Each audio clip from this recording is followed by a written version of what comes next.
السلام عليكم ورحمة الله. خلاصة جديدة هكلمك فيها عن قصة غريبة شوية. بيعلن الجيش الكولومبي سنة 2023 انه طالع في مهمة بحثية بيبحث فيها عن مفقود، والمهمة دي ما انتهتش لحد ما كتبنا السكريبت وبنصور لك الحلقة. الكلب ده قصته غريبة، اسمه ويلسون. طلع في مهمة انتحارية لوحده، قدر فيها ينقذ بعد ما نزلت من الطيارة في غابات الامازون هي واطفالها الاربعة في وسط الاناكوندا والغابات الممطرة والتماسيح. قدر ان هو يقوم برحلة بحثية لحد ما يوصل لهم، وده شيء طبيعي جدا. وممكن انت تقول ما هو ده الكلب مدرب. الغريب في القصة ان الكلب اختار اختيار غريب جدا بعد ما تم انقاذهم. الكلب ساب الكل ومشي، وفي مهمة بحثية كبيرة للبحث عن الكلب ويلسون. لو عايز تعرف تفاصيل الخلاصة دي تعال اقول لك.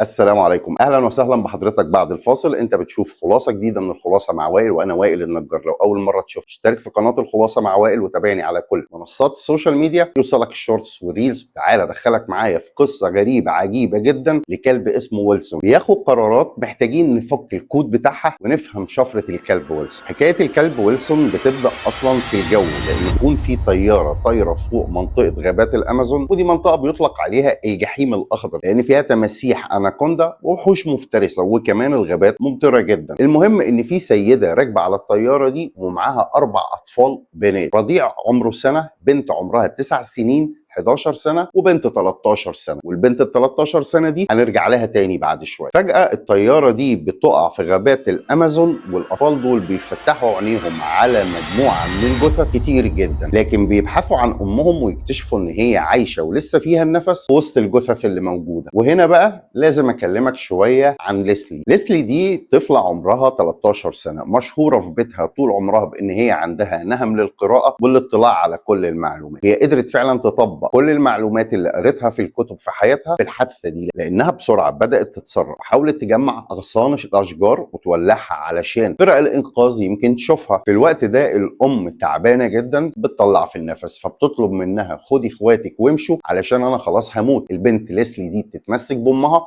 وبتعمل لها المأوى ده وبتحاول تدافع عنها. ده شوف بقى كمان من قراءتها قدرت تعمل ايه. بقت تجيب الزهور اللي لها رحيق وتحاول ان هي تدوبها وتعملها محلول وترضع بيه الطفل الرضيع بدل الحليب، وهي سعرات حراريه علشان الولد ده يكمل معاهم الرحله الصعبه اللي كانوا فيها. لكن مع الاسف الام فعلا بتموت، وتلاقي ليسلي نفسها بتاخد قرار عجيب جدا. اهميه القراءه يا جماعه. بتاخد قرار ان هي تحفر وتدفن امها، مش علشان الدين واكرام الميت دفنه، لا، دي فكرت ساعتها ان ريحه الجثه دي بعد شويه هتطلع وهتجذب اليهم عدد كبير من الوحوش، وبسرعه قدرت تحفر وتدفن امها بايديها وتاخد اخواتها ال3 وتبدا تتحرك في الظلام واحده بواحده. طبعا وحيده خايفه، هي عارفه كويس من خلال قراءتها ان المنطقه دي مليانه مجرمين وهاربين وتجار مخدرات، والوضع اللي هي فيه ما فيهوش اي عنصر امان واحد. يعني لو وقعت في ايد حد من العصابات دول ممكن تكون النهايه اصعب بكتير من انها تقع في ايد وحش من الغابه. فين طيب قصه الكلب ويلسون؟ معلش اصبر عليا في الاحداث شويه، ان الطيار اللي كان طاير بالطياره اللي فيها ليسلي والبنات وامهم قبل ما تقع الطياره بعت رساله استغاثه، والرساله الاستغاثه وصلت، وفعلا طلعت فرق انقاذ بهليكوبتر كتير فوق الغابات علشان تحاول تبحث عن مكان الطياره المفقوده. وللاسف الغابات كانت كثيفه جدا والامطار شديده وفرق الانقاذ ما وصلتش لحاجه. لكن الجيش الكولومبي يتدخل في الموضوع ويطلق عمليه اسمها الامل، فيها 100 جندي مدرب مترجلين على رجليهم يبداوا ينزلوا الغابه ويبداوا يشوفوا اي اثار لاي حد باقي من الطياره او حتى اثار الطياره نفسها. لكن بعد 35 يوم من البحث تتوقف عمليه الامل، ويعلن قائد العمليه ان الارض طينيه والامطار شديده والحشرات السامه منتشره في كل مكان، وصعب جدا يكون عايش بني ادم في الاجواء دي. مع ان هم كانوا قريبين جدا من ليسلي واخواتها، كانوا فعلا قريبين جدا لدرجه ان هي شافتهم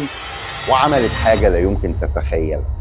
خبت نفسها واخواتها منهم لانها افتكرتهم واحد من الهاربين اللي عايشين في الغابات، وفعلا قدرت تخبي نفسها وتهرب باخواتها، بس المره دي من فرق الانقاذ. الحقيقه بقى والجميل في الموضوع ان الجيش الكولومبي بصراحه ما استسلمش واطلق اخر عمليه واللي هيكون فيها بطل الحلقه، وهو الكلب ويلسون، كلب مدرب على الانقاذ والدخول في الادغال. الكلب ده معروف انه شقي وحركي وبيحب التنطيط. مطلوب منه تحديدا انه يمشي في الغابه لحد ما يوصل عند اي حد موجود من ضحايا الطياره ويقعد جنبه ويحرسه. بعد كده هتطلع دوريات تانية بكلاب تانية مهمتها ان هي توصل للكلب ويلسون، وفعلا الكلب ويلسون يبدا يدخل في الغابه يتحسس خطواته، مدرب جدا على التعامل مع الحشرات السامه والافاعي حتى الاناكوندا، وكان بيروح يصطاد لهم طيور ويجيبها عندهم علشان هم ياكلوها، وفعلا عمل لهم روح وبقوا مطمنين كأن معاهم قائد عسكري. لكن في يوم وهم قاعدين ليسلي واخواتها والكلب ويلسون تحصل حاجه غريبه جدا. يدخل عليهم كلب غريب ويهز ديله ويبدا يلعب مع ويلسون، فويلسون يقرر انه يقوم يلعب معاه، فيتمشوا بره شويه، فويلسون يقرر انه يكمل معاه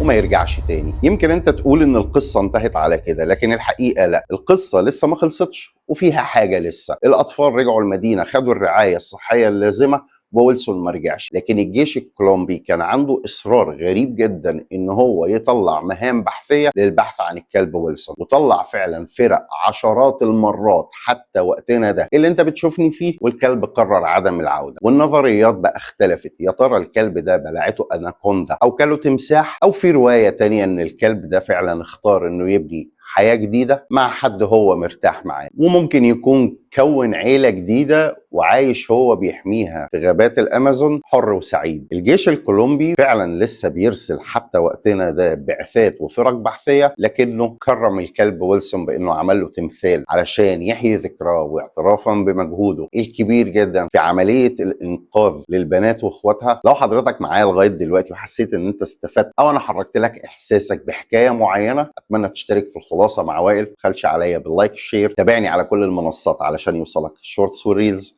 انا اتشرفت بحضرتك. سلام.